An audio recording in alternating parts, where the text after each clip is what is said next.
Why are emotions so hard to understand for humans? Well, we're going to start with the big questions, though, Chris. In the deep end. Yeah, well, I guess that I've made a bit of a career out of working with people on their emotions. And as a psychologist, I was in the NHS for 10 years and then worked in a very kind of small private practice. And I would say, all of that work, however diverse it was in terms of what people were dealing with, mostly the common problem was there's this feeling or set of feelings that I have and I don't want to have them.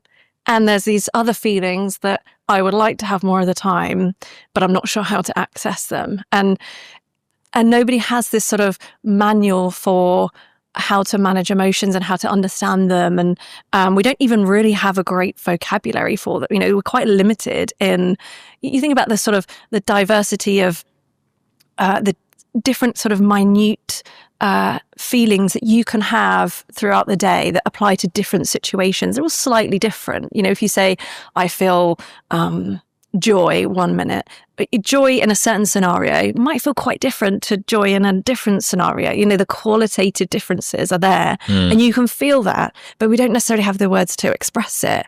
And we certainly don't have the sort of models to understand it. And, it's only in recent years that people have even started to talk about them. So we're in the early stages, but it's, exciting. Are we doomed to fail in some regard there as humans, that we have this very rich inner experience, which is very difficult to communicate, to measure, to understand, to export to somebody else? Hey, this is what I'm feeling.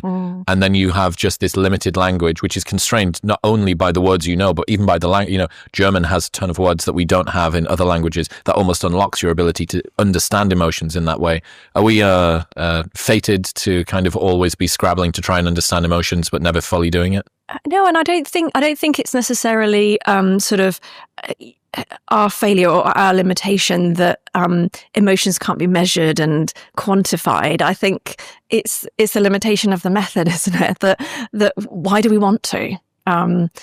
We don't have to do that in order to want. There was that real push actually. In my career where we were asked to sort of measure things on scales and numbers, and actually when you looked at how that would be applied in the room with someone when you're working with someone, it was sort of really, really limited in how helpful it could be. If someone came back with some kind of mood diary in which they'd kind of added a scale of, and you get this a lot on apps, don't you? Rate how you feel today out of 10, and really doesn't tell you much at all because you don't feel it on a scale. You don't feel a number. You have a set of feelings and that are kind of different and sometimes deep and sometimes complex and sometimes confusing. And it's our sort of, often it's when people are trying to kind of sell something around mental health that they try to make it really simple. But it's okay that it's not, I think. What's your advice for people who are overthinking everything? Well, I think this is actually a really popular subject online. I think it's something lots of people are dealing with. And that's because I think the way that life is set up now, right? We're all expected to do all the technology that we have. In theory, life should be really easy. It was all sold to us as if that will make life easier and you'll have more time on your hands. And actually, all that happened was we increased our expectation about how much we get done and how much we can handle. And so what we're dealing with in terms of mental load is so much more than what would have. And actually, the way that life is set up now, away from traditional roles where a man might go out to work and a woman would take care of the family. Those things were separated, but now both people are trying to do both. Actually, you're both taking on 2 full-time jobs, and so the mental load is there, and so it makes sense that people are living at a higher level of stress all the time. And when your stress level, your arousal level is higher, you're more vulnerable to overthinking. So a lot of people think I'm overthinking something because there's something wrong with me, or I'm just a worrier. And I always say to people, don't label yourself as just a worrier, because that gives you that sense that you can't overturn it or you can't do anything about it, which is wrong. it's a habit as much as anything else, but it's also something that is more likely to happen when you're already stressed. So, if someone came into the room with me and said, I'm just overthinking everything, what shall I do? Actually, what we would look at is life as a whole, like the full context of, it's not only what are you overthinking and how can you stop thinking about it in that way. It's, what is going on with your stress levels in general that's causing you to be at that state where you're looking for the worst case scenarios. So, because that's what you're set up to do, right? It's not a fault in your brain. Your brain's doing a really good job. You're probably giving your brain lots of lots of signs rather that things aren't okay. Maybe your blood pressure's high, maybe you're on the go all day.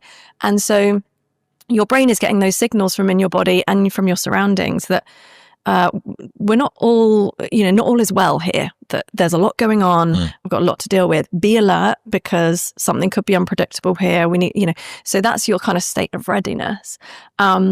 So I think when you're dealing with overthinking, it's important not to just deal with overthinking, but to look at everything as a whole. Yeah, I wonder whether there's more opportunities for people to consider and ruminate about what's going on in their life at the moment, because most of the base needs for most people that are listening to this podcast are sorted. They know where they're going to sleep tonight. They know where the food is going to come from, et cetera, et cetera.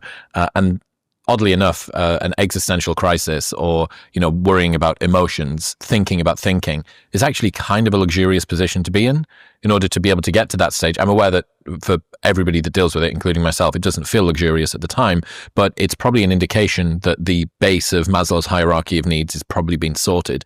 And we're then moving on to what's next.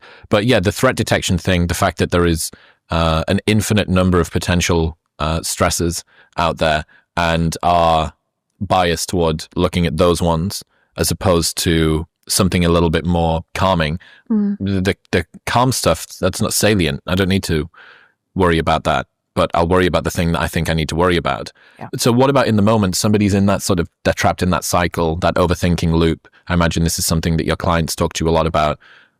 What are interventions, or what are the ways when you find yourself doing that you take yourself out of it as best you can? Yeah, so if you're worrying, I think there's a lot of work that you would do around building awareness of what's happening at the time. So we formulate, so we pretty much draw out the cycle on pen and paper.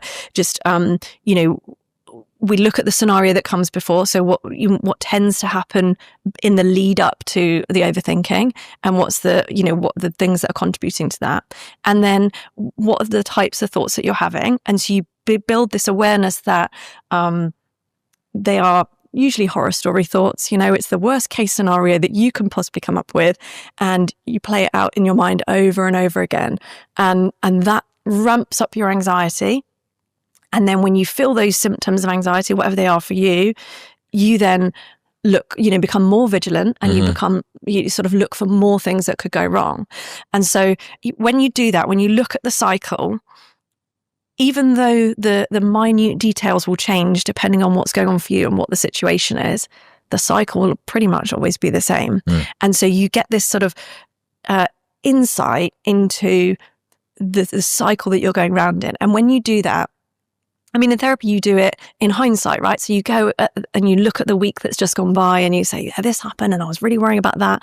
And that's how I dealt with the worry. And often you're looking at, what you did in response to that feeling that then actually fed back into the cycle. And when you see it on paper and you see that when you did something to get rid of that feeling, but then actually it brought you back round, you can see that you're doing things that actually contribute to making it worse. And that has to be a kind of careful process of self-discovery.